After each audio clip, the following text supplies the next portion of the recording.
ಇಲ್ಲೇ ಕುತ್ಕೊಂಡು ನಾವು ಸಾಯಿಲ್ ಅಲ್ಲಿ ಮಾಯಿಶ್ಚರ್ ಇದೆಯೋ ಇಲ್ವೋ ಅನ್ನೋದನ್ನ ತಿಳ್ಕೊಬಹುದು. ಅದ್ರ ತಕ್ಕಂತೆ ಸಾಯಿಲ್ ಅಲ್ಲಿ ನಮ್ಗೆ ಏನೋ ತೇವಾಂಶ ಇಲ್ಲ ಅಂತಂದ್ರೆ ಆಟೋಮೆಟಿಕಲಿ ವಾಲ್ ಆನ್ ಆಗುತ್ತೆ. ಜೀವಾಮೃತ ಮಾಡ್ಕೊಂತಾ ಇದೀರಾ ಅಂತಂದ್ರೆ ಇದರಲ್ಲಿ 2 ಲೈನ್ ಅಲ್ಲಿ ನಿಮಗೆ ಫಿಲ್ಟರ್ ಆಗುತ್ತೆ. ಇದೆಲ್ಲ ಒಂದು ಮೇಕೆ ಸಾಕಾಣಿಕೆಗೆ ಮತ್ತೆ ಕುರಿ ಸಾಕಾಣಿಕೆ ಬೇಕಾಗಿರ್ತಕ್ಕಂಥ ಫ್ಲೋರ್ ಮ್ಯಾಟ್ಸ್. ದೋಟಿ ಬಂದಿರೋ ಕಾರಣಕ್ಕಾಗಿ ಅಂತ ಸಮಸ್ಯೆ ಇಲ್ಲ. ಆ ದೋಟಿಗಳು ಅಗ್ರಿಮಾಲ್ ಅಲ್ಲಿ ಇವೆ. ಹಸುಗಳು ಅಥವಾ 15 ಹಸುಗಳು ಕಟ್ಕೊಂಡಿರ್ತಾರಲ್ಲ, ಅವ್ರೇನ್ ಮಾಡಿರ್ತಾರೆ, ಒಂದು ನೀಟಾಗಿ ಒಂದು ಪ್ಲಾಟ್ಫಾರ್ಮ್ ಮಾಡ್ಕೊಂಡು ಡೈರಿ ಫಾರ್ಮಿಂಗ್ ಮಾಡಿರ್ತಾರೆ. ಅಲ್ಲಿ ಬಿದ್ದಂತ ಸಗಣಿ ಆಗಿರ್ಬೋದು, ಗಂಜಲಾಗಿರ್ಬೋದು, ಪಕ್ಕದಲ್ಲಿ ಒಂದು ಹೊಂಡ ತರ ತೋಡಿ ಅದ್ರೊಳಗೆ ಬಿಟ್ಟಿರ್ತಾರೆ. ನೆಕ್ಸ್ಟ್ ಅದು ತುಂಬಿದ ಮೇಲೆ ಅದನ್ನ ಡಂಪ್ ಮಾಡೋದು ಅವ್ರಿಗೆ ದೊಡ್ಡ ಸಮಸ್ಯೆ.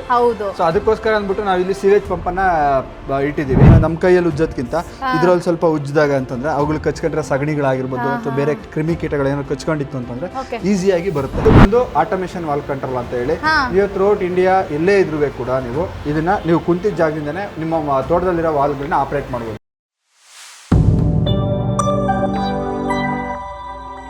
ನಮಸ್ಕಾರ ರೈತ ಬಾಂಧವರೇ, ಗುಡ್ ಮೈನ್ಸ್ ಯೂಟ್ಯೂಬ್ ಚಾನಲ್ಗೆ ಸ್ವಾಗತ. ನಾನು ಶ್ವೇತಾ ಕಲಕನಿ. ನಾನೀಗ ತುಮಕೂರಿನಲ್ಲಿರುವ ಅಗ್ರಿ ಮಾಲ್ನಲ್ಲಿ ಇದ್ದೀನಿ. ಕಳೆದ ಎಪಿಸೋಡ್ನಲ್ಲಿ ಅಗ್ರಿ ಮಾಲ್ನಲ್ಲಿ ಏನೇನು ಸಿಗುತ್ತೆ ಅನ್ನೋದರ A to Z pin to pin ಮಾಹಿತಿನ ಕೊಡುವ ಪ್ರಯತ್ನ ಮಾಡಿದ್ದೆ. ಈಗ ಮೊದಲಿನಕ್ಕಿಂತ ಇನ್ನೂ ಏನೇನೆಲ್ಲ ಹೊಸದಾಗಿರುವಂತಹ ವಸ್ತುಗಳು ಬಂದಿವೆ ಅಗ್ರಿ ಮಾಲ್ನಲ್ಲಿ ಅನ್ನುವಂತಹ ವಸ್ತುಗಳನ್ನು ತೋರಿಸುವ ಕೆಲಸವನ್ನ ನಾನು ಇವತ್ತಿನ ವಿಡಿಯೋದಲ್ಲಿ ಮಾಡ್ತೀನಿ. ಸೊ ಹಾಗಾಗಿ ವಿಡಿಯೋನ ಅಂತ್ಯದವರೆಗೂ ನೋಡಿ. ವಿಡಿಯೋ ಇಷ್ಟ ಆಗಿದ್ರೆ ಲೈಕ್, ಶೇರ್, ಕಾಮೆಂಟ್, ಸಬ್ಸ್ಕ್ರೈಬ್ ಮಾಡೋದನ್ನ ಮರೆಯಕ್ಕೆ ಹೋಗಬೇಡಿ. ನಾವೀಗ ಅಗ್ರಿ ಮಾಲ್ನಲ್ಲಿರುವಂತಹ ಮಂಜುನಾಥ್ ಅವ್ರನ್ನ ಮಾತಾಡ್ಸ್ತಾ ಹೋಗೋಣ. ಸರ್ ನಮಸ್ತೆ. ನಮಸ್ತೆ ಮೇಡಮ್. ಓಕೆ ಸರ್, ಈಗ ಇನ್ನೇನು ಹೊಸದಾಗಿ ಬಂದಿದ್ದಾವಲ್ಲ ಅದನ್ನೆಲ್ಲ ನಮಗೆ ಪರಿಚಯ ಮಾಡಿಕೊಡಿ ಸರ್. ಮೇಡಮ್, ಹೊಸದಾಗಿ ಅಂತಂದ್ರೆ ನಿಮ್ಗೆ ಈಗ ನೀವು ನೋಡಬಹುದು, ನಿಮ್ಗೆ ಈಗ ಜಾಸ್ತಿ ಅಡಿಕೆಕಾಯಿ ಮತ್ತೆ ತೆಂಗಿನಕಾಯಿ ಕೀಳಲಿಕ್ಕೆ ಅಂದ್ಬಿಟ್ಟು ಕಾರ್ಬನ್ ಫೈಬರ್ ದೋಟಿಗಳು ಬಂದಿದ್ದಾವೆ. ಅದಕ್ಕೆ ಈಗ ನಾವು ಹೊಸದಾಗಿ ಅಂತಂದ್ರೆ ಸ್ಪ್ರೇಯರ್ ಅಟ್ಯಾಚ್ಮೆಂಟ್ ಇದೆ. ಮಾಮೂಲಿ ಕೆಳಗಡೆ ನಿಂತ್ಕೊಂಡು ನಿಮ್ಗೊಂದು ಅಡಿಕೆ ಗಿಡ ಅಂತಂದ್ರೆ ಒಂದು 70-80 ಗಿಡ, ಸಾರಿ 60ರಿಂದ 70 ಅಡಿ ಹೈಟ್ ಆಗಿರುತ್ತೆ. ನೆಲದಲ್ಲಿ ನಿಂತ್ಕೊಂಡು ಸ್ಪ್ರೇ ಮಾಡೋದು ತುಂಬಾ ಕಷ್ಟ. ಅದಕ್ಕೆ ಇಲ್ಲ ಮರ ಹತ್ತು ಸ್ಪ್ರೇ ಮಾಡ್ಬೇಕಾಗುತ್ತೆ. ಅದೆಲ್ಲ ಒಂಥರ ಸರ್ಕಸ್. ಸೊ ಇದಕ್ಕೆ ಅಂದ್ಬಿಟ್ಟು ಈಗ ಪೈಪ್ ಕೊಟ್ಟಿದೀವಿ ನಿಮ್ಗೆ. ಇದು ನಿಮ್ಗೆ 70 ಅಡಿವರೆಗೂ ಹೋಗುತ್ತೆ. ಮೇಲ್ಗಡೆ ಪೈಪ್ ಇದೆಯಲ್ಲ, ಇದು 70 ಅಡಿವರೆಗೂ ಹೋಗುತ್ತೆ. ನೀಟಾಗಿ ಇದನ್ನ ನಾವು ಈ ತರ ಒಂದು ಈ ಆಂಗಲ್ ಅಲ್ಲಿ ಇಟ್ಕೊಂಡು ನೀಟಾಗಿ ಈಸಿಯಾಗಿ ನಾವು ಇದನ್ನ ಸ್ಪ್ರೇ ಮಾಡಬಹುದು. ಕೊನೆಗೂ ನೀಟಾಗಿ ಸ್ಪ್ರೇ ಆಗುತ್ತೆ. ಅಡಿಕೆ, ತೆಂಗು ಎರಡಕ್ಕೂ ಬರುತ್ತೆ. ಅಡಿಕೆ, ತೆಂಗು, ಉದ್ದಕ್ಕಿರೋ ಎಲ್ಲಾ ಗಿಡಗಳಿಗೂ ಔಷಧಿ ಸ್ಪ್ರೇ ಮಾಡಕ್ಕೆ ತುಂಬಾ ಯೂಸ್ಫುಲ್ ಆಗುತ್ತೆ. ನೀವು ಬೇಕಾದ್ರೆ ಮರ ಕ್ಲೀನಿಂಗ್ಗೆ ಬೇಕಾದ್ರೂ ಇದನ್ನ ಯೂಸ್ ಮಾಡ್ಕೋಬಹುದು. ಅಡಿಕೆಕಾಯಿ ಕೀಳಕ್ಕೆ ಆಗಿರ್ಬೋದು, ತೆಂಗಿನಕಾಯಿ ಕೀಳಕ್ಕೆ ಆಗಿರ್ಬೋದು, ಅದನ್ನ ನೀವು ಯೂಸ್ ಮಾಡ್ಕೋಬಹುದು. Right sir. ಇದೇನು ಸರ್ ವಿಶೇಷವಾದ ಮಷಿನ್ ಬಂದಿದೆ? ಮೇಡಮ್, ಇದು ಬಂದು ನಿಮ್ಗೆ ಆಟೋಮೇಷನ್ ವಾಲ್ ಕಂಟ್ರೋಲ್ ಅಂತ ಹೇಳಿ. ಈಗ ಫಾರ್ ಎಕ್ಸಾಂಪಲ್ ನಿಮ್ದೇ ಒಂದು ಜಮೀನ್ ಇದೆ ಅಂತ ಅನ್ಕೊಳ್ಳಿ. ಈಗ ನೀವಿರೋದು ಬೆಂಗಳೂರಲ್ಲಿ, ನಿಮ್ ಜಮೀನ್ ಇರೋದು ಹುಬ್ಳಿ ಹತ್ರನ, ಹಾವೇರಿ ಹತ್ರನಲ್ಲೇ ಜಮೀನ್ ಇರುತ್ತೆ. ನೀವು ಡೈಲಿ ಹೋಗಿ ನೀರ್ ಹಾಯ್ಸಕ್ಕಾಗೋದಿಲ್ಲ ಅಥವಾ ವಾಲ್ ಕಂಟ್ರೋಲ್ ಮಾಡಕ್ಕಾಗೋದಿಲ್ಲ.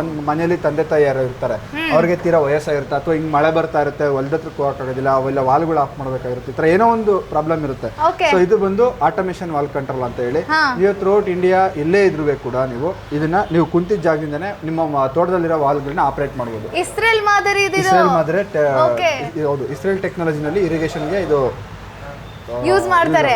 ಕೂತಲ್ಲೇ ಅವರು ಆಪರೇಟ್ ಮಾಡ್ತಿರ್ತಾರಲ್ಲ, ಹಾಗೆ ಈಗ ನಮ್ಮ ಇಂಡಿಯಾದಲ್ಲೂ ಕೂಡ ಈ ರೀತಿ ನೀವು ಕೂತಲ್ಲೇ ಆಪರೇಟ್ ಮಾಡಬೇಕು ಅಂತಂದ್ರೆ ಅಗ್ರಿ ಮಾಲಿಗೆ ಬನ್ನಿ. ಅಗ್ರಿ ಮಾಲ್ ಅಲ್ಲಿ ಇರುವಂತ ಏನ್ ಸರ್ ಇದ್ರ ಹೆಸರು? ಇದು ಆಟೋಮೇಷನ್ ವಾಲ್ ಕಂಟ್ರೋಲ್ ಅಂತ ಹೇಳಿ. ಓಕೆ, ಇದನ್ನ ನೀವು ಖರೀದಿಸಬಹುದು. ಇದು ಒಂದು ಮೊಬಿಟೆಕ್ ಕಂಪ್ನಿದು ಮೇಡಮ್. ಇದರಲ್ಲಿ 2 ತರ ಬರುತ್ತೆ. ಇದು ಒಂದು ನಿಮ್ಗೆ ವೈರ್ ಇರ್ತಕ್ಕಂಥ ಆಟೋಮೇಷನ್, ಇದು ಒಂದು ವೈರ್ಲೆಸ್. ಇದು ವೈರ್ ಅಲ್ಲಿ ಹೆಂಗೆ ಅಂತಂದ್ರೆ ನೀವು ಸ್ಟಾರ್ಟರ್ ಸೆಂಟರ್ ಪಾಯಿಂಟ್ ಇಂದ 12 ವಾಲ್ಗಳನ್ನ ನೀವು ಅಂದ್ರೆ ಆಟೋಮೇಷನ್ ಕಂಟ್ರೋಲ್ ಮಾಡಬಹುದು. ಫಾರ್ ಎಕ್ಸಾಂಪಲ್ ಇಲ್ಲಿ ಸ್ಟಾರ್ಟ್ ಇತ್ತು ಅಂತಂದ್ರೆ ಇದರಿಂದ 500 ಮೀಟರ್ ರೇಡಿಯಸ್ ಅಲ್ಲಿ ನೀವು ವಾಲ್ ಎಷ್ಟೇ ವಾಲ್ ಇದ್ರೂ ಇದನ್ನ ಇದ್ರ ಮುಖಾಂತರ ನೀವು ಕಂಟ್ರೋಲ್ ಮಾಡಬಹುದು. ಒಂದ್ಸರಿ ನೀವು ಇದರಲ್ಲಿ ಈ ತರ 2 ಇಂಚು, 3 ಇಂಚು ಮತ್ತೆ 2 ಇಂಚ್ ವಾಲ್ ಬರುತ್ತೆ. ನೀವು ಇಲ್ಲಿ ನೋಡ್ತಾ ಇದ್ರಲ್ಲ, ಆಟೋಮೇಷನ್ ವಾಲ್ ಅಂದ್ರೆ ಸೇಮ್ ಇದೇ ತರ ಬರುತ್ತೆ. ಇದೇ ತರ ಸೆಟಪ್ ಬರುತ್ತೆ. ನಾವಿಲ್ಲಿ ನಮ್ಮ ರೆಗ್ಯುಲರ್ ತೋಟಗಳಲ್ಲಿ ರೆಗ್ಯುಲರ್ ಆಗಿ ಈ ತರ ವಾಲ್ಗಳನ್ನ ಕಂಟ್ರೋಲ್ ಮಾಡಿರ್ತೀವಿ, ಇಟ್ಟಿರ್ತೀವಿ. ಇದಕ್ಕೆ ನಾವು ಒಂದು ಟೀ ಹಾಕ್ಬಿಟ್ಟು ಮೇಲ್ಗಡೆ ಈ ತರ ಆಟೋಮೇಷನ್ ವಾಲ್ ಕಂಟ್ರೋಲ್ ಮಾಡಿರ್ತೀವಿ. ಇಲ್ಲಿಂದ ಈ ಕೇಬಲ್ಗೆ ನಿಮ್ಗೆ ಕೇಬಲ್ ಕನೆಕ್ಷನ್ ಕೊಟ್ಟಿರ್ತೀವಿ. ಸೊ ಕರೆಂಟ್ ಇದಕ್ಕೆ ಸ್ಟಾರ್ಟರ್ ಇಂದ ಇದಕ್ಕೆ ಕನೆಕ್ಷನ್ ಇರುತ್ತೆ. ಕರೆಂಟ್ ಬಂತು ಅಂದ್ರೆ ಸ್ಟಾರ್ಟರ್ ಆಗುತ್ತೆ. ಸ್ಟಾರ್ಟ್ ಆದಂಗೆ ಆಟೋಮೆಟಿಕಲಿ ನಾವೇನು ಮೊಬೈಲಲ್ಲಿ ಅಪ್ಲಿಕೇಶನ್ ಟೈಮ್ ಫಿಕ್ಸ್ ಮಾಡಿರ್ತೀವಿ, 2 ಅವರ್ ನೀರು ಹೋಗ್ಬೇಕಾ, 4 ಅವರ್ ನೀರು ಹೋಗ್ಬೇಕಾ ಅಂತ ಟೈಮ್ ಫಿಕ್ಸ್ ಮಾಡಿರ್ತೀವಿ. ಸೊ ಅಷ್ಟು ಅವರಿಗೆ ಕರೆಕ್ಟಾಗಿ ನಮ್ಗೆ ಆಟೋಮೆಟಿಕಲಿ ಗೇಟ್ ವಾಲ್ಗಳು ಓಪನ್ ಆಗ್ತವೆ, ಗೇಟ್ ವಾಲ್ಗಳು ಕ್ಲೋಸ್ ಆಗ್ತವೆ. ಕರೆಂಟ್ ಹೋಗ್ಲಿ ಬರೀ ಬಿಡ್ಲಿ, 4 ಅವರ್ಗೆ ಒಂದ್ಸಲಿ ನೀವೇನು ಟೈಮಿಂಗ್ ಸೆಟ್ ಮಾಡಿರ್ತೀವೋ ಅದು ಕರೆಕ್ಟಾಗಿ ಚೇಂಜಸ್ ಆಗ್ತದೆ. ಇದು ಬಂದು ಸೆನ್ಸಾರ್ ಅಂದ್ರೆ ಇದಕ್ಕೆ ವೈಫೈ ಬೇಕೇ ಬೇಕು. ನಿಮ್ಗೆ ಇನ್ ಕೇಸ್ ಇದು ಇಲ್ಲ, ನಮ್ಗೆ ಸ್ವಲ್ಪ ಜಾಗ ಜಾಸ್ತಿ ಇದೆ, ನಮ್ಗೆ ಜಾಸ್ತಿ ಅಂದ್ರೆ ನಾನು ಹೇಳಿದ್ನಲ್ಲ 500 ಮೀಟರ್ಗಿಂತ ಜಾಸ್ತಿ ಇದೆ ಅಂತಂದ್ರೆ ನಿಮ್ಗೆ ಈ ತರ ಸೆನ್ಸಾರ್ ಅಂದ್ರೆ ವಿತೌಟ್ ಕೇಬಲ್ ಬರುತ್ತೆ, ವೈರ್ಲೆಸ್ ಬರುತ್ತೆ. ಇದು ನಿಮ್ಗೆ ಇದು ಕೂಡ ನಿಮ್ಗೆ ಈಗ ಫಾರ್ ಎಕ್ಸಾಂಪಲ್ ಇಲ್ಲೊಂದು ಜಮೀನ್ ಇತ್ತು, ಪಕ್ಕದಲ್ಲಿ ಇನ್ನೊಂದು ಜಮೀನ್ ಇತ್ತು ಅಂತಂದ್ರೆ ಅಲ್ಲಿಗೂ ಕೂಡ ಇದನ್ನ ವೈಫೈ ಥ್ರೂ ಕನೆಕ್ಟ್ ಮಾಡ್ಕೊಂಡು ಅಲ್ಲೂ ಕೂಡ ನಾವು ವಾಲ್ ಆಪರೇಟ್ ಮಾಡ್ಕೊಂಡು ರೈಟ್. ಇವೆಲ್ಲ ಬಂದು ಏನಂತಂದ್ರೆ ಇವೆಲ್ಲ ಸೆನ್ಸಾರ್ಗಳು ಮೇಡಮ್. ಆ ಥರ ಸಿಸ್ಟಮ್ಗೆ ಇಲ್ಲ ನಿಮಗೆ ಸಾಯಿಲ್ ಅಲ್ಲಿ ಇರ್ತಕ್ಕಂಥ ಮಾಯಿಶ್ಚರ್ ನೋಡ್ಕೊಂಡು ನಿಮ್ಗೆ ಏನಾದ್ರೂ ವಾಲ್ ಆಪರೇಟ್ ಆಗಬೇಕು ಅಂತಂದ್ರೆ ಆ ಥರ ಸಹ ಇದೆ. ಆ ಥರನೂ ಇದೆ. ಅದೇ ಆ ಥರನೂ ಇದೆ. ಇಲ್ಲೇ ಕುತ್ಕೊಂಡು ನಾವು ಸಾಯಿಲ್ ಅಲ್ಲಿ ಮಾಯಿಶ್ಚರ್ ಇದೆಯೋ ಇಲ್ವೋ ಅನ್ನೋದನ್ನ ತಿಳ್ಕೊಬಹುದು. ಅದ್ರ ತಕ್ಕಂತೆ ಸಾಯಿಲ್ ಅಲ್ಲಿ ನಮ್ಗೆ ಏನೋ ತೇವಾಂಶ ಇಲ್ಲ ಅಂತಂದ್ರೆ ಆಟೋಮೆಟಿಕಲಿ ವಾಲ್ ಆನ್ ಆಗುತ್ತೆ. ಓಕೆ. ಆಮೇಲೆ ಎಷ್ಟು ಲೀಟರ್ ನೀರು ಕೊಡ್ಬೇಕು ಅನ್ನೋ ಲೆಕ್ಕಾಚಾರನೂ ಇದರಲ್ಲಿ ಮಾಡಬಹುದು. ಬೇಕು ಅಂದ್ರೆ ನಾವು ಅಲ್ಲಲ್ಲೇ ಎಕ್ಸ್ಟ್ರಾ ಎಕ್ವಿಪ್ಮೆಂಟ್ಗಳು ಬರುತ್ತೆ. ಸಾಯಿಲ್ ಅಲ್ಲಿ ಅಲ್ಲಲ್ಲೇ ಸಾಯಿಲ್ ಅಲ್ಲಿ ಕೆಲವೊಂದು ಟೂಲ್ಗಳು ಬರುತ್ತೆ, ಅದನ್ನ ನೀಡಬೇಕು. ಓಕೆ. ನನಗೆ ಈಗ ಪ್ರಶ್ನೆ ಏನಂತಂದ್ರೆ, ಈಗ ನಮ್ಮೂರು ಬಂದ್ಬಿಟ್ಟು ಹುಬ್ಳಿ, ನಾನು ನಮ್ಮ ಲ್ಯಾಂಡ್ ಎಲ್ಲ ಇರೋದು ಹುಬ್ಳಿಲಿ ಅನ್ಕೊಳ್ಳಿ, ನಾನು ಇಲ್ಲಿದ್ದೀನಿ ಇವಾಗ ವರ್ಕ್ ಪರ್ಪಸ್ ಆಗಿ. ಸೊ ನಾನು ಇದನ್ನ ಇಟ್ಕೊಂಡು ಆಪರೇಟ್ ಮಾಡ್ಬೋದಾ? ಖಂಡಿತವಲ್ಲ ಮಾಡ್ಬೋದು. ನಾನು ಹೇಳಿದೆ ಮೇಡಮ್, ಥ್ರೂಔಟ್ ಇಂಡಿಯಾ ನೀವು ಎಲ್ಲೇ ಇದ್ರೂ ವಾಲ್ ಆಪರೇಟ್ ಮಾಡ್ಬೋದು. ಹೌದಾ? ಆ ಥರ ಹಿಂಗೆ ಡಿಸ್ಟೆನ್ಸ್ ಜಾಸ್ತಿ ಇರೋದ್ರಿಂದ ಏನು ಆಗಲ್ಲ. ನಿಮಗೆ ಮೊಬೈಲ್ಗೆ ಒಂದು ಸಿಮ್ ಬರುತ್ತೆ, ಇದಕ್ಕೆ ವೈಫೈ ಕನೆಕ್ಷನ್ ಇರುತ್ತೆ, ಮೊಬೈಲ್ ಸಿಮ್ ಬರುತ್ತೆ, ಮತ್ತೆ ಒಂದು ಅಪ್ಲಿಕೇಶನ್ ಕೊಡ್ತೀವಿ, ಮೊಬಿಟೆಕ್ ಅದು ಒಂದು ಅಪ್ಲಿಕೇಶನ್ ಬರುತ್ತೆ. ಆ ಅಪ್ಲಿಕೇಶನ್ ನಿಮ್ಮ ಮೊಬೈಲ್ ಇನ್ಸ್ಟಾಲ್ ಮಾಡ್ಕೋಬೇಕು. ನಿಮಗೆ ಡೈಲಿ ಒಂದ್ಸಲಿ ಬೆಳಗ್ಗೆ ಇದ್ದು ಒಂದ್ಸಲಿ ನೋಡಬೇಕು. ಅಂದ್ರೆ ಇನ್ ಕೇಸ್ ಏನಾದ್ರು ಸಮಸ್ಯೆ ಇತ್ತು, ವಾಲಲ್ಲಿ ಏನೋ ಸಮಸ್ಯೆ ಇತ್ತು ಅಂದ್ರೆ ನಿಮಗೆ ಮೆಸೇಜ್ ಬಂದಿರುತ್ತೆ. ನೀವೇನು ಡೈಲಿ ಎದ್ದು ಟೈಮ್ ಸೆಟಪ್ ಮಾಡಬೇಕು, ಇಲ್ಲ ಮಧ್ಯರಾತ್ರಿ ಯಾವಾಗ ಕರೆಂಟ್ ಕೊಡ್ತಾನೆ ಅವಾಗ ಎದ್ದು ಟೈಮ್ ಸೆಟಪ್ ಮಾಡಬೇಕು, ಅವೆಲ್ಲ ಏನಿಲ್ಲ. ಒಂದ್ಸಲಿ ನೀವು ಟೈಮ್ ಸೆಟಪ್ ಮಾಡಿದ್ಮೇಲೆ ಒಂದ್ಸಲಿ ಎದ್ಮೇಲೆ ಒಂದ್ಸಲಿ ಮೊಬೈಲ್ ನೋಡಬೇಕು, ಇವತ್ತು ವಾಲ್ ನೀರು ಹೋಗಿದ್ಯಾ ಇಲ್ವಾ ಅಂತ. ಇನ್ ಕೇಸ್ ನೀರು ಹೋಗಿಲ್ಲ ಅಂದ್ರೆ ನಿಮ್ಗೆ ಅಲರ್ಟ್ ಮೆಸೇಜ್ ಬಂದಿರುತ್ತೆ, ವಾಲ್ ಏನೋ ಪ್ರಾಬ್ಲಮ್ ಆಗಿದೆ ಅಂತೇಳಿ. ಸೊ ಅವಾಗ ನೀವು ನಮಗೆ ಕಾಂಟ್ಯಾಕ್ಟ್ ಮಾಡಬೇಕು, ಕಂಪ್ನಿಗೆ ಕಾಂಟ್ಯಾಕ್ಟ್ ಮಾಡಿದ್ರೆ ನಾವು ಅದೇನು ಸೊಲ್ಯೂಷನ್ ಇದೆ ಕೊಡ್ತೀವಿ. Right sir. ಇನ್ನೊಂದ್ಸರಿ ಈಗ ಅತಿಯಾಗಿ ಒಮ್ಮೆ ಮಳೆ ಬಂದಿರುತ್ತೆ, ಅಥವಾ ಅತಿಯಾಗಿ ಒಂದ್ಸತಿ ಗಾಳಿ ಬಂದು ಏನೋ ಒಂದು ವಾತಾವರಣ ಹದಗೆಟ್ಟಿರುತ್ತೆ, ಆ ಸಮಯದಲ್ಲಿ ನಿಮ್ಗೆ ಏನಾದ್ರೂ ಇದು ಸೂಚನೆ ಕೊಡುತ್ತಾ? ಈ ತರ ಅಂದ್ರೆ ನಿಮಗೆ ಇದು ಹೇಳಿದ್ನಲ್ಲ ಮೇಡಮ್, ಇದು ಬಂದು ಮಾಯಿಶ್ಚರ್ ಅಲ್ವಾ, ನಿಮ್ಗೆ ಮಾಯಿಶ್ಚರ್ ಇತ್ತು ಅಂದ್ರೆ ಇದು ವಾಲ್ ಆನ್ ಆಗಲ್ಲ, ವಾಲ್ ಕ್ಲೋಸ್ ಆಗೇ ಇರುತ್ತೆ. ನಿಮ್ಗೆ ಏನ್ ತೇವಾಂಶ ಸೆಟ್ ಮಾಡಿರ್ತೀರಲ್ಲ ಆ ತೇವಾಂಶಕ್ಕಿಂತ ಕೆಳಗೆ ಬಂತು ಅಂತಂದ್ರೆ ನಿಮ್ಗೆ ವಾಲ್ಗಳು ಆನ್ ಆಗ್ತಾವ ಅಷ್ಟೇ ಹೊರತು ಆ ತೇವಾಂಶಕ್ಕಿಂತ ಜಾಸ್ತಿ ಇತ್ತು ಅಂದ್ರೆ ನಿಮ್ಗೆ ವಾಲ್ಗಳು ಆನ್ ಆಗೋದಿಲ್ಲ. ಇದು ಜಸ್ಟ್ ಓನ್ಲಿ ವಾಲ್ ಆಪರೇಟೆಡ್. ಇದರಲ್ಲಿ ಇವೆಲ್ಲ ಅಡಿಷನಲ್ ಸೆನ್ಸಾರ್ಗಳು ಬರ್ತವೆ. ನೀವು ಬೇಕಾದ್ರೆ ವೆದರ್ ಅಲ್ಲಿ ಮಾಯಿಶ್ಚರ್ ಎಷ್ಟಿದೆ ಅಂತ ನೋಡ್ಕೊಂಡು ಬೇಕಾದ್ರೆ ವಾಲ್ಗಳು ಆನ್ ಆಗೋ ಅಂತ ಇದಿದೆ ಮೇಡಮ್.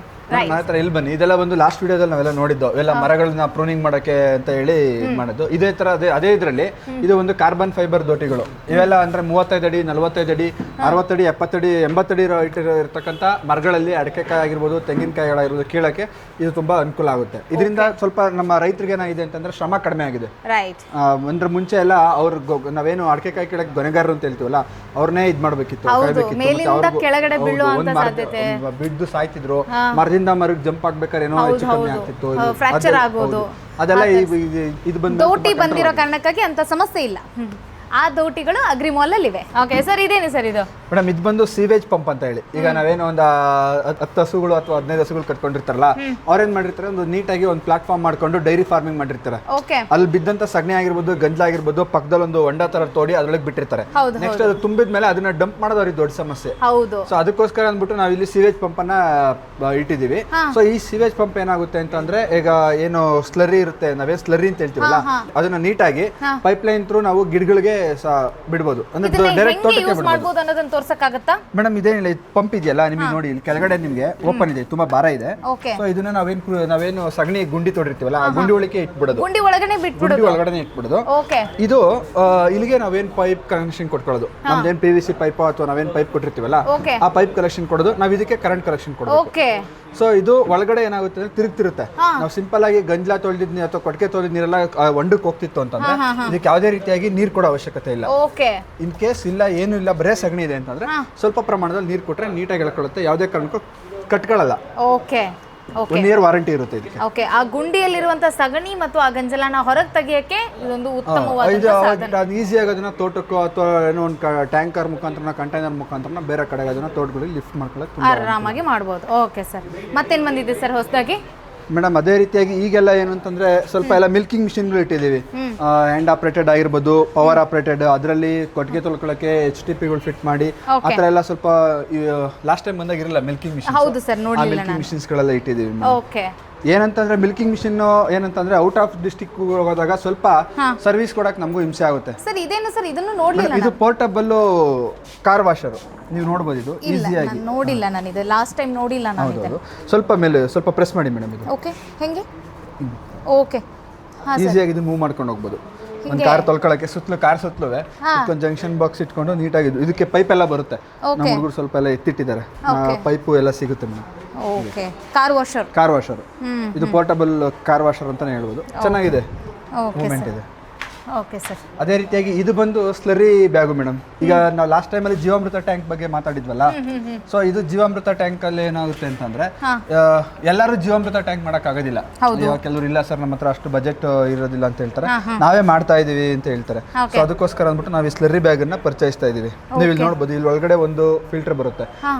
ನೀವೇ ಮನೆಯಲ್ಲಿ ಏನಾದ್ರು ಜೀವಾಮೃತ ಮಾಡ್ಕೊಂತಾ ಇದೀರಾ ಅಂತಂದ್ರೆ ಇದ್ರಲ್ಲಿ 2 ಲೈನ್ ಅಲ್ಲಿ ನಿಮಗೆ ಫಿಲ್ಟರ್ ಆಗುತ್ತೆ. ಹಾಕಿದ್ರೆ ನೀಟಾಗಿ ಎಲ್ಲ ಏನು ಗಷ್ಟ ಇಲ್ದಲೇ ಇರೋಂಥದ್ದೆಲ್ಲ ಆಚೆ ಗಟ್ಟಿಯಾಗಿರೋದನ್ನೆಲ್ಲ ಉಳ್ಕೊಳ್ಳುತ್ತೆ, ನೀಟಾಗಿರೋದೆಲ್ಲ ಜೀವಾಮೃತ ಆಚೆ ಬರುತ್ತೆ. Okay okay. ಆ ಸೋಸಿ ನಿಮಗೆ ಏನು ಆಕ್ಚುಯಲ್ ಫಾರ್ಮ್ ಆಗಿರೋದು ಬರಬೇಕಲ್ಲ ಅದೆಲ್ಲ ಹೊರಗಡೆ ಬರುತ್ತೆ. Okay sir. ಇದೊಂದು ಬಂದಿದೆ ಮೇಡಮ್. ಒಳ್ಳೆ ನೈಸ್. ಎಲ್ಲ ಸ್ಮಾಲ್ ಎಕ್ವಿಪ್ಮೆಂಟ್ಸ್.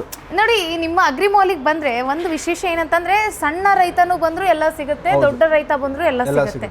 ಎಲ್ಲರಿಗೂ ಕೂಡ ಸಿಗುವಂತ, ಎಲ್ಲರಿಗೂ ಕೈಗೆಟುಕುವ ದರದಲ್ಲಿ ಸಿಗುವಂತಹ ಪ್ರಾಡಕ್ಟ್ಗಳು ಇವರಲ್ಲಿ. ಇನ್ನೊಂದು ಎಕ್ವಿಪ್ಮೆಂಟ್ ನಾನು ತೋರಿಸ್ತೀನಿ ಒಂದ್ಸರಿ ಮೇಡಮ್. ಇದೊಂದು ಬಂದು ಇದೇನಂತಂದ್ರೆ ನಮ್ಗೆ ಒಳಗಡೆ ಈಗ ಏನೋ ಒಂದು 250 ಲೀಟರ್ ಅಥವಾ 300 ಲೀಟರ್ ಔಷಧಿ ಕಲ್ಸಿಟ್ಕೊಂಡಿರ್ತೀವಿ, ಅಥವಾ ಬೇರೆ ಏನೋ ಒಂದು ಗಿಡಗಳು ಸಿಂಪಡಣೆ ಮಾಡಕ್ಕೆ ಗಂಜಲನೆ ಆಗಿರ್ಬೋದು, ಜೀವಾಮೃತನೇ ಆಗಿರ್ಬೋದು ಇಟ್ಟಿರ್ತೀವಿ. ಇದೇನಾಗುತ್ತೆ ಅಂದ್ರೆ ಒಂದು 10 ನಿಮಿಷ 20 ನಿಮಿಷ ಆದ್ಮೇಲೆ ಅದ್ರಲ್ಲಿರ್ತಕ್ಕಂಥ ಅಂಶ ಎಲ್ಲ ಹೋಗಿ ತಳದಲ್ಲಿ ಕುತ್ಕೊಂಡಿರುತ್ತೆ, ನೀರಲ್ಲಿ ಮಿಕ್ಸ್, ಬರೇ ಖಾಲಿ ನೀರು ಮಾತ್ರ ಓಡ್ತಾ ಇರುತ್ತೆ. ಸೊ ಇದು ಬಂದು ಏನಾಗುತ್ತೆ, ಫ್ಯಾನ್ ಒಂದಕ್ಕೆ ನಮ್ದು ಎಕ್ಸ್ಟ್ರಾ ಇನ್ನೊಂದು ಇದು ಬರುತ್ತೆ, ಏನೋ ಪಂಪಿಂದ ಒಂದು ಪೈಪ್ ಬರುತ್ತೆ. ಆ ಪೈಪ್ ನ ಕನೆಕ್ಷನ್ ಮಾಡಿ ಇದನ್ನ ನಾವು ಡ್ರಮ್ ನ ತಳಭಾಗದಲ್ಲಿ ಇಟ್ಟಾಗ ಈ ಫ್ಯಾನ್ ತಿರುಗ್ತಾ ಇರುತ್ತೆ. ಆ ಫ್ಯಾನ್ ತಿರುಗ್ದಂಗೆ ಒಳಗಡೆ ಇರ್ತಕ್ಕಂಥ ಯಾವಾಗಲೂ ಕೂಡ ಕೆಮಿಕಲ್ ಅಂದ್ರೆ ಔಷಧಿ ಆಗಿರ್ಬೋದು ಅಥವಾ ಬೇರೆ ಗಂಜಲ ಆಗಿರ್ಬೋದು, ಜೀವಾಮೃತ ಆಗಿರ್ಬೋದು, ಇದು ಯಾವಾಗಲೂ ನೀರಿನ ಜೊತೆ ಮಿಕ್ಸ್ ಆಗ್ತಲೇ ಇರುತ್ತೆ. ಯಾವುದೇ ಕಾರಣಕ್ಕೂ ಹೋಗಿ ತಳಭಾಗದಲ್ಲಿ. ರೈತ ಬಾಂಧವರೇ, ಈಗ ನೀವು ಸ್ಲರಿ ಆಗ್ಲಿ ಅಥವಾ ಈಗ ನೀವು ರಾಸಾಯನಿಕ ಗೊಬ್ಬರಗಳನ್ನ ಬಳಕೆ ಮಾಡುವಾಗ ಔಷಧಿಯ ಸಿಂಪಡಣೆ ಮಾಡುವಂತ ಸಮಯದಲ್ಲೇ ಆಗಿರ್ಲಿ, ಈಗ ಏನಾಗಿರುತ್ತೆ ಅಂತಂದ್ರೆ ನೀರು ಹಾಕಿದ್ದೆಲ್ಲ ಮೇಲ್ಮೆಯಲ್ಲಿ ಬಂದು ನಿಂತ್ಕೊಂಡಿರುತ್ತೆ, ಉಳಿದಂತಹ ಔಷಧಿ ಪ್ರಮಾಣ, ಗೊಬ್ಬರದ ಪ್ರಮಾಣ ಎಲ್ಲ ಹೋಗಿ ಕೆಳಗಡೆನೆ ಕುತ್ಕೊಂಡಿರುತ್ತೆ, ಅದು ಮೇಲೆ ಬರ್ತಾ ಇರೋದಿಲ್ಲಲ್ಲ. ಆ ಸಮಯದಲ್ಲಿ ಈ ಒಂದು ಮಷಿನ್ನ ನಾವು ಕೆಳಗಡೆ ಇಟ್ಟಾಗ, ಡ್ರಮ್ಮಲ್ಲಿ ಆ ಒಂದು ಸಿಂಟ್ಯಾಕ್ಸ್ನಲ್ಲಿ ಅದರಲ್ಲಿ ಹೋಗಿ ನಾವು ಇಟ್ಟಾಗ ತಿರುಗ್ತಾ ಇರುತ್ತಲ್ಲ, ಆ ಸಮಯದಲ್ಲಿ ಆ ನೀರಿನ ಜೊತೆಗೆ ನೀವು ಹಾಕಿದ ಔಷಧಿ ಮಿಕ್ಸ್ ಆಗುತ್ತೆ ಅಂತ ಹೇಳ್ತಾ ಇದ್ದಾರೆ. ಇದೇನು ಸರ್, ಇದೊಂದು ಹೊಸದಾಗಿ ಕಾಣಿಸ್ತಾ ಇದೆಲ್ಲ ನಿಮ್ಮ ಮಾಲಲ್ಲಿ? ಮೇಡಮ್ ಇದು ಬಂದು ಬಾಹುಬಲಿ ಸ್ಪ್ರೇಯರ್ ಅಂತ ಹೇಳಿ. ಬಾಹುಬಲಿ ಸ್ಪ್ರೇಯರ್ ಏನಕ್ಕೆ ಬಾಹುಬಲಿ ಸ್ಪ್ರೇಯರ್ ಅಂತೀವಿ ಅಂತಂದ್ರೆ 4-5 ಜನ ಮಾಡುವಂತ ಕೆಲಸನ ಇದೊಂದು ಮಿಷಿನ್ ಮಾಡುತ್ತೆ. ಮತ್ತೆ ಸುಮಾರು ಗಂಟೆಗಳು ಮಾಡೋಕ್ಕಿಂತ ಕೆಲಸನ 1 ಗಂಟೆ 1.5 ಗಂಟೆಯಲ್ಲಿ ಒಂದು 5 ಅವರ್ ಏನೋ ಕೆಲಸ ಹಿಡಿಯುತ್ತೆ ಅಂದ್ರೆ ಅದು ಕೇವಲ 1 ರಿಂದ 1.5 ಗಂಟೆಯಲ್ಲಿ ಈ ಮಿಷಿನ್ ಕೆಲಸ ಮುಗಿಸುತ್ತೆ. ಏನ್ ಕೆಲಸ ಅಂತಂದ್ರೆ ಈಗ ಜಾಸ್ತಿ ಈಗ ಏನಾಗುತ್ತೆ ಅಂದ್ರೆ ನಮ್ಮ ರೈತರು ತರಕಾರಿ ಹಾಕಿರ್ತಾರೆ, ಇಲ್ಲ ಏನು ಫ್ಲವರ್ ಅಂದ್ರೆ ಏನು ಹೂವಿನ ಗಿಡಗಳು ಹಾಕಿರ್ತಾರಲ್ಲ, ಆ ಬೆಳೆಗಳ ಮಧ್ಯೆ ಔಷಧಿ ಹೊಡೆಯೋದೇ ದೊಡ್ಡ ಸವಾಲಿನ ಕೆಲಸ. 20 ಲೀಟರ್ ಟ್ಯಾಂಕ್ ನ ಬೆನ್ನಿ ತಗ್ಲಾಕೊಂಡು ಸದಾ ಅದರಿಂದ 20 ಲೀಟರ್ ತುಂಬಿಕೊಂಡು ಹೊಲ ತುಂಬಾ ಅಡ್ಡಾಡ್ಬೇಕು. 1 ಎಕರೆ ಇದ್ರೇನೆ ಈಸಿಯಾಗಿ ಅಡ್ಡಾಡ್ಬೋದು, ಬಟ್ 3 ಎಕರೆ 4 ಎಕರೆ ಮಾಡುವಂತ ರೈತರುಗಳಿಗೆ, ದೊಡ್ಡ ಪ್ರಮಾಣದಲ್ಲಿ ಮಾಡುವಂತ ರೈತರುಗಳಿಗೆ ಇದು ತುಂಬಾ ಸವಾಲಿನ ಕೆಲಸ. ಒಳಗಡೆ ಟ್ರ್ಯಾಕ್ಟರ್ ಅಂತೂ ಹೋಗಕ್ ಆಗೋದಿಲ್ಲ, ಒಳಗಡೆ ನಾವು ಮ್ಯಾನ್ಯಲ್ ಸ್ಪ್ರೇ ಮಾಡಬೇಕು ಅಂತಂದ್ರೆ ಬೆನ್ನಿ ತಗ್ಲಾಕೊಂಡೇ ಹೊಡಿಬೇಕು. ಸೊ ಅದಕ್ಕೋಸ್ಕರ ಅಂತಾನೆ ಇದು ಬಂದು ಬಾಹುಬಲಿ ಸ್ಪ್ರೇಯರ್ ಅಂತ ಹೇಳಿ ನಾನು ಹೇಳಿದಾಗೆ, ಇದು ಒಂದು 65 ಲೀಟರ್ ಟ್ಯಾಂಕ್ ಕೆಪಾಸಿಟಿ ಇರುತ್ತೆ. ಇಲ್ಲಿ ನಾವು ಟ್ಯಾಂಕ್ ಇಟ್ಟಿದೀವಲ್ಲ, ಇದು ಒಂದು 65 ಲೀಟರ್ ಟ್ಯಾಂಕ್. 65 ಲೀಟರ್. ಇದಕ್ಕೆ ನಾವು ಒಂದು HTP ಇಂಜಿನ್ ಫಿಟ್ ಮಾಡಿದೀವಿ. ಎಷ್ಟು HP? 4 HP HTP engine fit ಮಾಡಿದೀವಿ. ಅಂತಂದ್ರೆ 4 HP ಇಂಜಿನ್, ಪಂಪು ಎಲ್ಲ ಫಿಟ್ ಮಾಡಿದೀವಿ. ಇದಕ್ಕೆ ಆ ಕಡೆ ಈ ಕಡೆ ಚಿಕ್ಕದಲ್ಲಿ ಸೈಕಲ್ ಟೈರ್ ತರದು ಟ್ಯೂಬ್ಲೆಸ್ ಟೈರ್ ಹಾಕಿದೀವಿ. ಇದೇನು ಯಾವುದೇ ಕಾರಣಕ್ಕೂ ಮಣ್ಣಲ್ಲಿ ಕೆಸರಲ್ಲಿ ಊದ್ಕೊಳ್ಳೋದಿಲ್ಲ. ಸೊ ಇಂಜಿನ್ ಸ್ಟಾರ್ಟ್ ಮಾಡಿ ನಮ್ಗೆ ಇಲ್ಲಿ ಗೇರ್ ಕೊಟ್ಟಿದೀವಿ ನಾವಿಲ್ಲಿ, ನೀವು ನೋಡ್ಬೋದು. ಈ ಗೇರ್ ನ ಈ ಕಡೆ ಆನ್ ಮಾಡಿದ್ರೆ ಮೂವ್ಮೆಂಟ್ ಆಗುತ್ತೆ. ಇಲ್ಲಿ ನಾವು ಗೇರ್ ಹಾಕ್ಬೇಕು, ಫಸ್ಟ್ ನ್ಯೂಟ್ರಲ್ ಅಂತ ಇರುತ್ತೆ. ಸೊ ಅದನ್ನ ಹಾಕೊಂಡು ಗಾಡಿ ಇಲ್ಲಿ ಎಕ್ಸ್ಲೇಟರ್ ಇದೆ, ಈ ಎಕ್ಸ್ಲೇಟರ್ ನ ಆನ್ ಮಾಡಿಬಿಟ್ರೆ ಗಾಡಿ ಈಸಿಯಾಗಿ ಮುಂದಕ್ಕೆ ಹೋಗುತ್ತೆ. ನಾವೇ ತೆಲ್ಬೇಕು ಅನ್ನೋದೇನಿಲ್ಲ, ಗಾಡಿ ಈಸಿಯಾಗಿ ಮುಂದೆ ಹೋಗುತ್ತೆ. ನೀವು ನೋಡಬಹುದು ಇಲ್ಲಿ ಹೋಗುತ್ತೆ. ಇದು ಅಷ್ಟೇ ಮೇಡಮ್. ನಿಮ್ಗೆ ಈ ಕಡೆ ಮತ್ತೆ ಎಡಭಾಗ ಮತ್ತೆ ಬಲ್ಭಾಗಕ್ಕೆ 3 ನಾಜಲ್ ಕೊಟ್ಟಿದೀವಿ. ಈ ಕಡೆ 3 ನಾಜಲ್, ಈ ಕಡೆ 3 ನಾಜಲ್ ಇರುತ್ತೆ. ಇದು ನಮ್ಗೆ ಅಡ್ಜಸ್ಟ್ಮೆಂಟ್ ಇದೆ, ಎಲ್ಲಿಗೆ ಬೇಕಾದ್ರೂ ಅಲ್ಲಿಗೆ ಅಡ್ಜಸ್ಟ್ಮೆಂಟ್ ಮಾಡ್ಕೋಬಹುದು. ಹತ್ರಕ್ಕೆ ಬೇಕಂದ್ರೆ ಹತ್ರಕ್ಕೆ ಮಾಡ್ಕೋಬಹುದು, ದೂರ ಅಂದ್ರೆ ದೂರ ಮಾಡ್ಕೋಬಹುದು.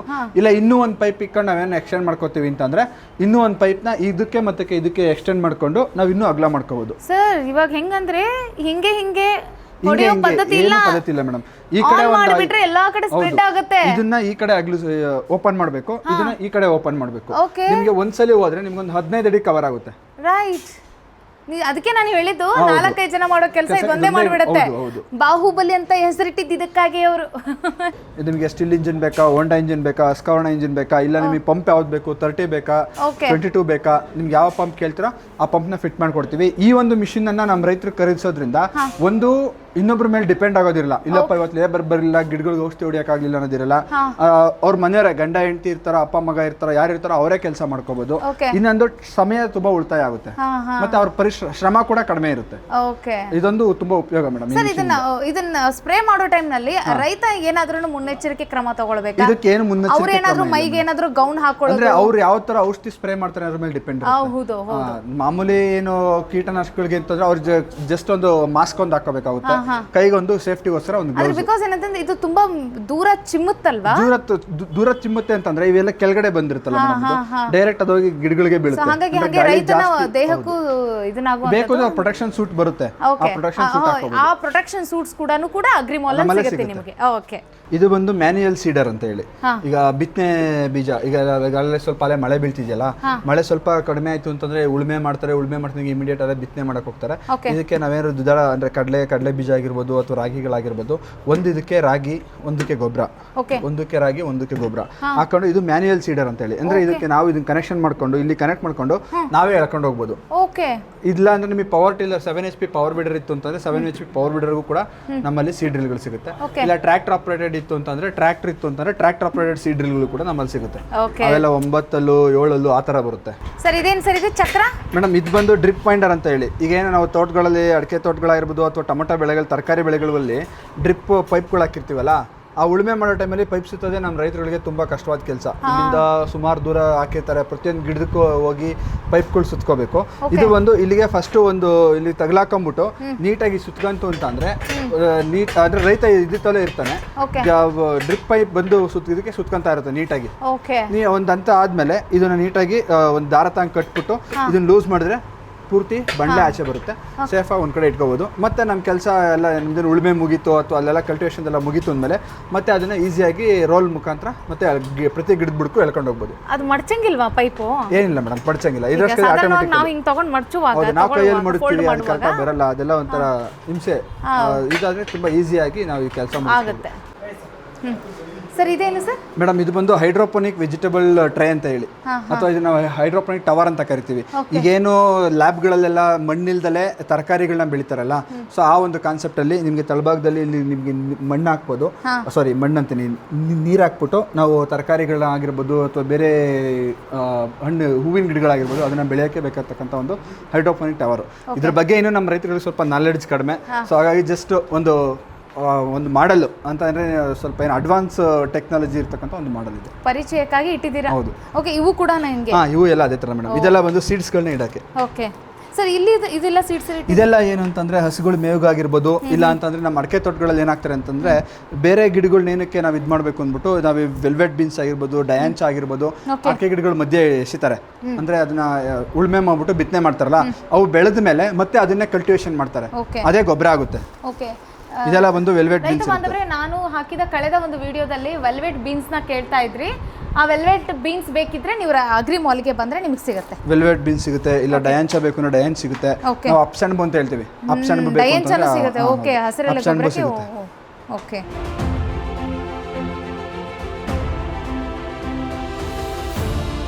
ಮೇಡಮ್ ಇಲ್ಲಿ ನೋಡ್ಬೋದು, ಇದೆಲ್ಲ ಬಂದು ನಾಯಿ ಮತ್ತೆ ಬೆಕ್ಕುಗಳಿಗೆ ಬೇಕಾಗಿರ್ತಕ್ಕಂಥ ಬೆಲ್ಟ್ಗಳು, ಮತ್ತೆ ಅವುಗಳಿಗೆ ಬೇಕಾಗಿರ್ತಕ್ಕಂಥ ಬ್ರಷ್ ಇರ್ಬೋದು, ಅವುಗೆ ಸ್ನಾನ ಮಾಡ್ಸಕ್ ಹಾಕೋಂಥ ಹ್ಯಾಂಡ್ ಗ್ಲೌಸ್ಗಳು ಇರ್ಬೋದು, ಅಥವಾ ಅವು ಆಟ ಆಡೋಕ್ಕೆ ಪ್ಲೇ ಬೇಕಾಗಿರ್ತಕ್ಕಂಥ ಐಟಮ್ಸ್ಗಳು ಇರ್ಬೋದು, ಇವೆಲ್ಲ ಕೂಡ ಇಟ್ಟಿದ್ದೀವಿ.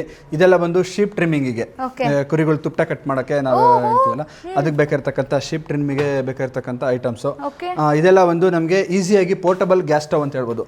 ಈಗ ಫಾರ್ ಎಕ್ಸಾಂಪಲ್ ಎಲ್ಲ ಟ್ರಾವೆಲಿಂಗ್ ಮಾಡ್ತಾ ಇರ್ತೀವಿ ಅಂತ ಟೈಮಲ್ಲಿ ನಮಗೆ ಮಗುಗೇನೋ ಸರಿ ಮಾಡೋಕ್ಕೋ ಅಥವಾ ಏನೋ ಬಿಸಿ ನೀರು ಕಾಯಿಸಕ್ಕಂತ ಒಂದು ಸ್ಟವ್ ಆಗಿ ಎಲ್ಲಿ ಹುಡ್ಕೋಕ್ಕಾಗುತ್ತೆ ಸ್ಟವ್ನ. ಸೊ ಅದಕ್ಕೋಸ್ಕರ ನಿಮ್ಗೆ ಇಲ್ಲಿ ನೋಡ್ಬೋದು, ಇಲ್ಲಿ ನಿಮಗೆ ಇದು ಬಾಕ್ಸ್ ಓಪನ್ ಇರುತ್ತೆ. ಇದಕ್ಕೆ ನಾವು ಇದನ್ನ ಕನೆಕ್ಟ್ ಮಾಡ್ಬಿಟ್ಟು ನಾವು ಗ್ಯಾಸ್ ಆನ್ ಈಸಿಯಾಗಿ ಗ್ಯಾಸ್ ಆನ್ ಮಾಡ್ಕೋಬಹುದು. ಬೇಡ ಅಂದಾಗ ಇದನ್ನ ಸಿಲಿಂಡರ್ನ ತೆಗೆದು ರಿಮೂವ್ ಮಾಡ್ಕೋಬಹುದು. ಅದೇ ರೀತಿಯಾಗಿ ನಿಮ್ಗೆ ಇದೆಲ್ಲ ಒಂದು ಕೇಜ್ಗಳು ಬರ್ತವೆ ಮೇಡಮ್. ಅಂದ್ರೆ ನಾಯಿಗಳಿಗಾಗಿರ್ಬೋದು, ಪಕ್ಷಿಗಳಿಗಾಗಿರ್ಬೋದು, ಅವ್ರಿಗೆ ಬೇಕಾಗಿರ್ತಕ್ಕಂಥ ಕೇಜು. ಹೌದು ಮೇಡಮ್, ನಾಯಿಗಳಿಗೆ ಬೋನು. ಇದಕ್ಕೆ ಅವಾಗ ಕ್ಯಾಲ್ಸಿಯಂ ಮತ್ತೆ ಇದ್ರದ್ದು ಅದೇ ರೀತಿಯಾಗಿ ಇಲ್ಲೆಲ್ಲ ನೋಡಿದ್ರೆ ಮಿಲ್ಕ್ ಕ್ಯಾನ್ಗಳಿದೆ, ಮಿಲ್ಕ್ ಬಕೆಟ್ಗಳಿದೆ. ಇವೆಲ್ಲ ಬಂದು ಅದೇ ನಾಯಿಗಳು ಮತ್ತೆ ಹಾಲಿನ ವ್ಯಾಪಾರಸ್ಥರು ಹುಡುಕ್ತಾ ಇರುವಂತ ಕ್ಯಾನ್ಗಳು ಇಲ್ಲಿದಾವು. ನಾಯಿಗಳಿಗೆ ಬೇಕಾಗಿರ್ತಕ್ಕಂಥ ಸ್ನಾನ ಮಾಡ್ಸೋಕೆ ಬೇಕಾಗಿರ್ತಕ್ಕಂಥ ಚಿಕ್ಕ ಚಿಕ್ಕ ಟಬ್ಗಳಿದಾವೆ. ಅದೇ ರೀತಿಯಾಗಿ ಇದೆಲ್ಲ ಒಂದು HTP ಸ್ಪ್ರೇಯರ್ಸ್. ಅಲ್ಲ, ಕೃಷಿಕರಲ್ಲದೆ ಪೆಟ್ಸ್ ಪ್ರಿಯರು ಬರ್ಬೋದು ಇಲ್ಲಿ. ಹೌದು, ಅದು ಒಂದು ಪಾರ್ಟ್ ಅಲ್ವಾ, ಅನಿಮಲ್ ಹಸ್ಬೆಂಡ್ರಿ ಕೂಡ ಅಗ್ರಿಕಲ್ಚರ್ಗೆ ಅದೊಂದು ಪಾರ್ಟ್. ಸೊ ಅದಕ್ಕಾಗಿ ಇದೆಲ್ಲ ಒಂದು ಮೇಕೆ ಸಾಕಾಣಿಕೆಗೆ ಮತ್ತೆ ಕುರಿ ಸಾಕಾಣಿಕೆ ಬೇಕಾಗಿರ್ತಕ್ಕಂಥ ಫ್ಲೋರ್ ಮ್ಯಾಟ್ಸ್ ಇಲ್ಲಿ. ಅದೇ ರೀತಿಯಾಗಿ ನಿಮ್ಗೆ ಹಸುಗಳು ಸಾಕಾಣಿಕೆಗೆ ಬೇಕಾಗಿರ್ತಕ್ಕಂಥ ಫ್ಲೋರ್ ಮ್ಯಾಟ್ ಇಲ್ಲಿದೆ. ಇದೇನು ಸರ್ ಇದು? ಮೇಡಮ್ ಇದೆಲ್ಲ ನಾವು ಹಸು ಮೈ ತೊಳೆಯೋಕೆ ಯೂಸ್ ಮಾಡ್ತೀವಿ. ಅಂದ್ರೆ ಹಸು ನಮ್ಮ ಕೈಯಲ್ಲಿ ಉಜ್ಜೋದ್ಕಿಂತ ಇದ್ರಲ್ಲಿ ಸ್ವಲ್ಪ ಉಜ್ಜಿದಾಗ ಅಂತಂದ್ರೆ ಅವುಗಳು ಕಚ್ಕೊಂಡ್ರೆ ಸಗಣಿಗಳಾಗಿರ್ಬೋದು ಅಥವಾ ಬೇರೆ ಕ್ರಿಮಿ ಕೀಟಗಳು ಏನಾದ್ರು ಕಚ್ಕೊಂಡಿತ್ತು ಅಂತಂದ್ರೆ ಈಸಿಯಾಗಿ ಬರುತ್ತೆ, ಕ್ಲೀನ್ ಆಗುತ್ತೆ. ಸೊ ಸ್ನಾನ ಮಾಡೋ ಹಸುಗಳಿಗೆ ಮೈ ತೊಳೆಯುವಾಗ ಇದನ್ನ ಹಾಕೊಂಡು ಯೂಸ್ ಮಾಡ್ಬೋದು ನಾವು. ಇದೆಲ್ಲ ಬಂದು ಹಸು ನಡಿಬೇಕಾಗ್ತಕ್ಕಂಥ ಮ್ಯಾಟ್. ಇದು ಎಲ್ಲ ನಿಮಗೆ 16 mm, 17 mm, 19 mm, 27 mm, 33 mm ಆ ಸೈಜ್ಗಳಲ್ಲೆಲ್ಲ ಮ್ಯಾಟ್ಗಳು ಸಿಗ್ತಾ ಹೋಗುತ್ತೆ. ನೋಡಿದ್ರಲ್ಲ ರೈತ ಬಾಂಧವರೇ, ಅಗ್ರಿ ಮಾಲ್ನಲ್ಲಿ ನಿಮಗೆ ಸೂಜಿಯಿಂದ ಹಿಡಿದು ಟ್ರ್ಯಾಕ್ಟರ್ವರೆಗೂ ಸಿಗುತ್ತೆ ಅಂತ ಹೇಳಿದ್ವಿ. ಸೊ ಈಗ ನೋಡಿ, ಈ ಹೊಸದೊಂದು ಸೆಷನ್ನಲ್ಲಿ ಬೀಜ, ಗೊಬ್ಬರ ಮತ್ತು ಈ ವೆಟರ್ನರಿ ಡಿಪಾರ್ಟ್ಮೆಂಟಿಗೆ ಬೇಕಾಗಿರುವಂಥದ್ದು ಅದು ಅಷ್ಟೇ ಅಲ್ಲದೆ, ಈಗ ಏನಾದರೂ ಕೋಳಿ ಸಾಕುದಾರರಿಗೆ ಮತ್ತು ಏನಾದರೂ ನೀವು ಟೆರೆಸ್ ಗಾರ್ಡನ್ ಮಾಡ್ತೀನಿ ಅಂತಂತಂದರೆ ಅದಕ್ಕೂ ಕೂಡ ಎಲ್ಲ ರೀತಿಯ ಐಟಮ್ಸ್ಗಳಿರುವಂಥದ್ದು, ಮತ್ತು ಸಾಕಷ್ಟು ರೀತಿಯಾದಂಥ ಗೊಬ್ಬರ ಆಗಿರಲಿ, ಮತ್ತು ನೋಡಿರಿ ಈ ಒಂದು ಹೈಡ್ರೋಫೋನಿಕ್ಸ್ಗೂ ಕೂಡ ಈಗ ಏನೇನೆಲ್ಲ ಆಧುನಿಕತೆ ಹೊಂದುತ್ತಾ ಇದೆಯಲ್ಲ ಕೃಷಿ, ಅದೆಲ್ಲದಕ್ಕೂ ಕೂಡ ಬೇಕಾಗಿರುವಂಥ ಸಾಮಗ್ರಿಗಳು ಈ ಅಗ್ರಿ ಮಾಲಲ್ಲಿ ಸಿಗುತ್ತೆ. ಸೊ ಇದರ ಬಗ್ಗೆ ನಿಮ್ಗೆ ಇನ್ನೂ ಹೆಚ್ಚಿನ ಡೀಟೇಲ್ಸ್ ಬೇಕಪ್ಪ ಅಂತಂತಂದರೆ ಸ್ಕ್ರೀನ್ ಮೇಲೆ ಡಿಸ್ಪ್ಲೇ ಆಗ್ತಾ ಇರುವಂಥ ನಂಬರ್ಗೆ ಕಾಂಟ್ಯಾಕ್ಟ್ ಮಾಡೋ ಮೂಲಕ ನೀವು ಇವರನ್ನು ಸಂಪರ್ಕಿಸಿ ಹೆಚ್ಚಿನ ಮಾಹಿತಿನ ಪಡಿಬೋದು. ಒಂದ್ಸತಿ ವಿಸಿಟ್ ಮಾಡಿದ್ರೆ ನಿಮಗೆ ನೋಡಿ ಯಾವುದೇ ರೀತಿಯಾದಂಥ ಖಾಲಿ ಕೈಲಿ ಹೋಗಲಿಕ್ಕೆ ಸಾಧ್ಯನೇ ಇಲ್ಲ. ಯಾಕಂತಂದರೆ ಒಂದಲ್ಲ ಒಂದು ವಸ್ತುಗಳು ನಿಮಗೆ ಕಣ್ಣರಳಿಸುತ್ತೆ ಮತ್ತು ನಿಮಗೆ ತೊಗೊಂಡು ಹೋಗಲೇಬೇಕು ಅಂತ ಹೇಳಿ ಅನಿಸುತ್ತೆ. ಸೊ ಹಾಗಾಗಿ ಒಂದ್ಸತಿ ನೀವು ತುಮಕೂರಿನಲ್ಲಿರುವಂತಹ ಈ ಅಗ್ರಿ ಮಾಲ್ಗೆ ಕಾಲಿಟ್ಟು ಇಲ್ಲಿರುವಂತಹ ವಸ್ತುಗಳನ್ನು ನೀವು ಒಂದ್ಸತಿ ಕಣ್ತುಂಬಿಸ್ಕೊಳ್ಳಿ ಅಂತ ಹೇಳ್ತಾ ಮುಂದಿನ ವಿಡಿಯೋದಲ್ಲಿ ಮತ್ತೊಂದು ವಿಶೇಷ ವಿಚಾರದಲ್ಲಿ ಸಿಗೋಣ. ನಮಸ್ಕಾರ.